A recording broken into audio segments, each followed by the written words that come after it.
Hi, I'm Jeff Altman, the Big Game Hunter. I'm called the Big Game Hunter because I coach people to play their game big, huge. Now, imagine you're in an interview. Maybe it's the first interview, maybe it's the fifth interview. And suddenly comes that moment where out of the blue, they say, we'd like to make you an offer. And they tell you the amount. What are your thoughts? Now, the typical advice is to say, I'm thinking favorably about this, but I'd like a little time to think about it. Can you give me a day? Personally, I think, you ask for 48 hours rather than 24. But I want to back up for a second because the typical advice isn't always the right advice. It can be under certain circumstances, but I want to give you a different piece of advice. Now, it starts off with the premise that for some of you, you've been out of work for a while and they make you an offer and you want to go, yippee, and take it, especially if they hit your number. But this is a time where you can negotiate salary a little bit. So before you go, yippee, I'm going to take it, you might try my easiest way to negotiate a higher salary for yourself video. And it's a 10-minute video where I go through the machinations of how to do a gentle salary negotiation. So I'll put a link to that in the show notes or in the notes for this video. But before you jump up and down and say, yippee, I'm going to take it, freeze for a second and follow that advice about trying to get them to up the offer a little bit. Very flattered. Could I think about it a little bit? Now, they know at this point you're not ready to say yes. What's going on for you? They'll follow up with you. And if they don't, you can come back to them a day or two later, whatever the timeline is that's agreed to, and say, I really like your firm a lot. I like the people I've met with, and the work is terrific.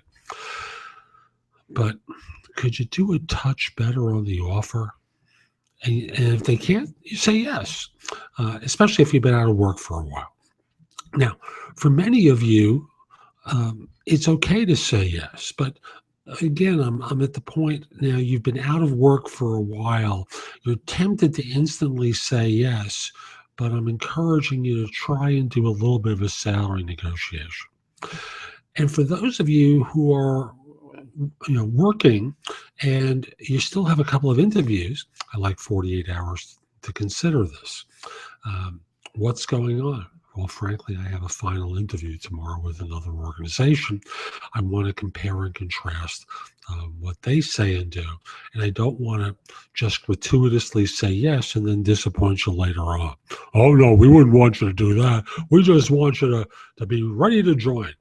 Well, I've got this loose end here. And I don't think it would be fair to them or to you. Let me backtrack. I don't think it would be fair to you if I made it, a commitment that I couldn't keep. So please give me 48 hours. And if they say, no, we want a decision right now, you've got a choice. And also they're sending a message. Do you want to work for an organization that wants to steamroll you or not?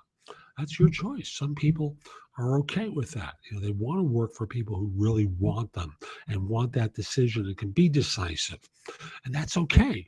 So I'm not going to give you the automatic, well, it's a bad thing that they're doing. You have to consider it in the context of what you're looking for in an organization. So, again, the firm that pushes you may be exactly what you need in order to take control of your career and maybe the kind of work environment you want to be in. If they push you and that's not what you want, there's a message there that you could also find useful. So let's say they give you 48 hours and you come back to them and you still don't have the other offer. Well, your choice at that point is to say, could you give me one more day? Now, at this point, they start to get impatient because they don't think you're serious about joining them, that you favor the other firm. That's the message that they're taking away. So you ideally don't want to do that. You really want to push the firm that you're waiting on. because hopefully before that final meeting, you've told them that you already have another offer, you'd appreciate their decision, and that they don't screw around and impact the first firm that's already made the offer. The second firm was the problem here, not the first. So I want to remind you of that here, because the first firm liked you and wanted to make the offer. They've been gracious. They've given you 48 hours that you asked for. If you really think 72 is okay, ask for 72.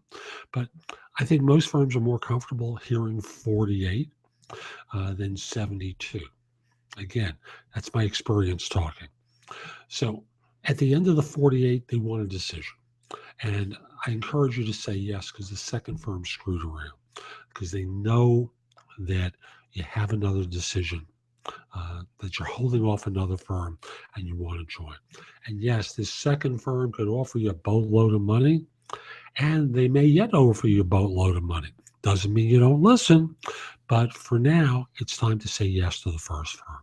So just to review, if you have nothing else and they make you an offer on the spot, it's your opportunity to do a little bit of salary negotiation using the easiest way to negotiate a higher salary for yourself.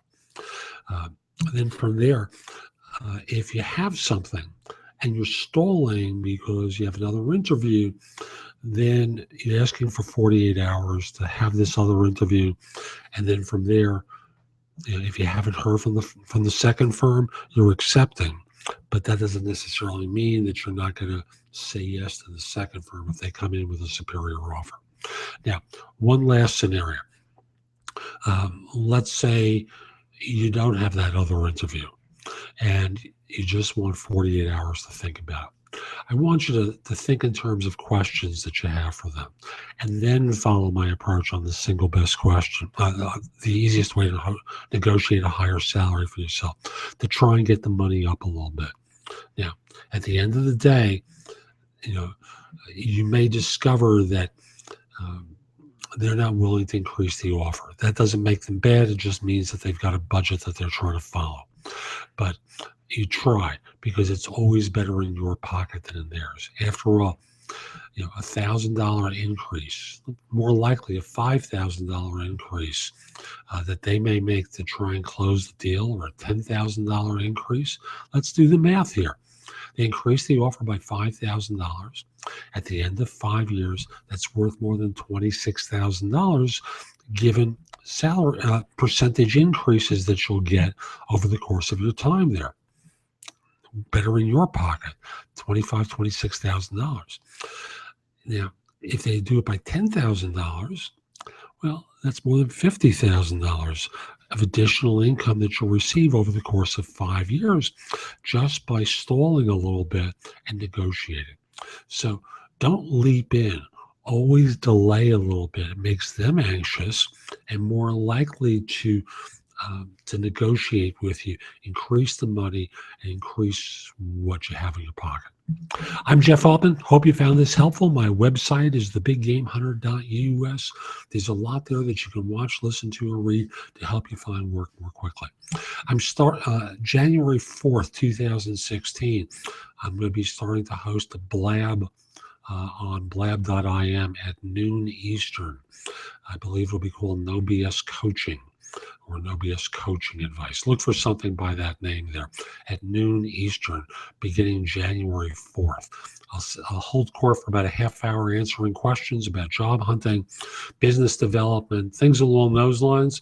We'll record it. It'll come up on YouTube to help others. I'll be happy to answer your questions. Hope you have a great day. Take care.